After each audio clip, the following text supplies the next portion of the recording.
Once upon a time, in a land obsessed with reality TV, lived a princess named Snow White.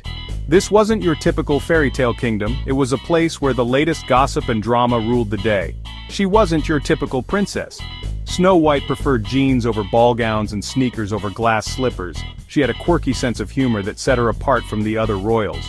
Instead of dreaming of Prince Charming, Snow White just wanted to win the annual Funniest Person in the Kingdom competition.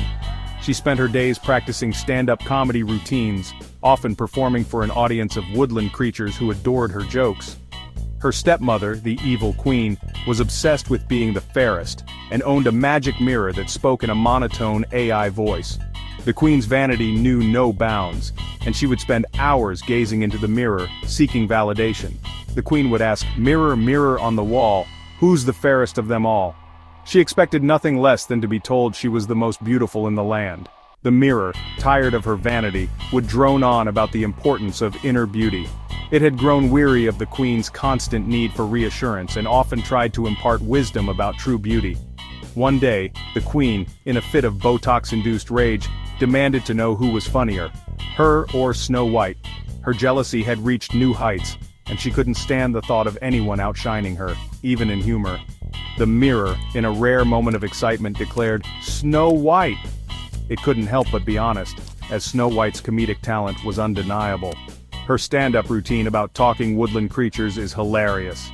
The woodland creatures would laugh so hard they would roll on the forest floor, clutching their tiny bellies. The evil queen shrieked, "What?" and immediately banned all comedy shows in the kingdom.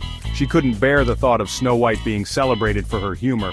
Desperate, Snow White fled into the forest, her dream of winning the competition crushed.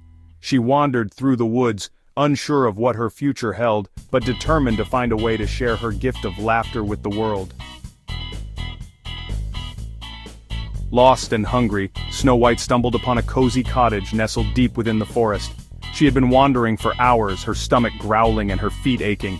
Inside she found 7 tiny beds crammed together, each with a humorous name tag like Grumpy, Sleepy, and Hashtag. Hashtag? Snow White wondered, chuckling at the odd name. Suddenly 7 little people appeared, dressed in miniature business suits, looking quite professional despite their size. "We're the entrepreneurial dwarves," they announced in unison, their voices echoing through the small cottage. They explained they weren't miners but ran a successful online business selling novelty garden gnomes. Snow White was impressed by their entrepreneurial spirit. Just then, the queen, disguised as an overworked Etsy seller named Bertha, showed up with a basket of apples.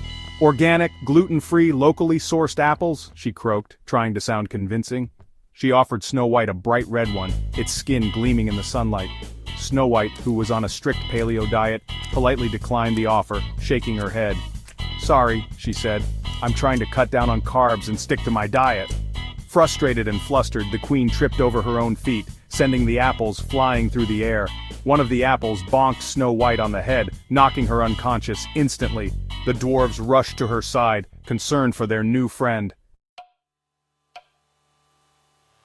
The entrepreneurial dwarves panicked. They couldn't revive Snow White and they had a gnome delivery deadline. They argued about who would take charge. "We need a leader, someone decisive," shouted Doc. Hashtag jumped up. Pick me! I'm great at making decisions, or at least posting about them online." Their bickering woke up Snow White. She saw their gnome-making operation and had an idea. "Guys," she said, "ditch the gnomes, let's make funny hats." The dwarves, initially hesitant, were soon won over. They loved Snow White's designs, tiny top hats with googly eyes, feathery berets with googly eyes, baseball caps with attached, you guessed it, googly eyes. Section 4. Wake up, sleepyhead, this isn't a spa retreat. It's time to dive into the next chapter of our whimsical tale. News of Snow White's hilarious hats spread throughout the kingdom like wildfire. The villagers couldn't stop talking about the latest designs. People even started calling her the Funny Hatter. Her creations brought joy and laughter to everyone who saw them.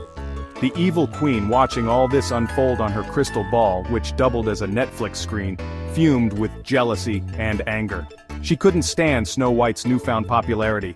Meanwhile, a handsome prince, known for his perfect Instagram feed and complete lack of humor, arrived at the cottage. He was always on the lookout for the next big thing to post. He had heard about a sleeping beauty and thought it would make a great photo op. Little did he know what awaited him inside. He was utterly bewildered to find Snow White not sleeping. but covered in glitter and fabric scraps, surrounded by laughing dwarves wearing ridiculous hats. It was a scene straight out of a comedy show. The prince, horrified, mumbled an excuse about needing to update his vlog and quickly left. He couldn't handle the unexpected turn of events. Snow White, too busy for romance and bad jokes, just shrugged and went back to designing a hat shaped like a giant rubber chicken. She had more important things to focus on. Section 5. And they all lived, well, it's complicated. Snow White and the entrepreneurial dwarves became internet sensations. Their funny hats were a global phenomenon. Snow White finally achieved her dream of making people laugh, even without the competition. The evil queen, unable to compete with Snow White's success, and her incredibly strong SEO game, ended up selling "My Stepdaughter is Funnier Than Me" t-shirts online. As for the prince, he was last seen at a self-help seminar, trying desperately to learn how to tell a decent joke. Rumor had it he was working on a stand-up routine about sustainable castle living. It was going to be hilarious. Or at least, that's what he kept telling himself. The end. Or is it?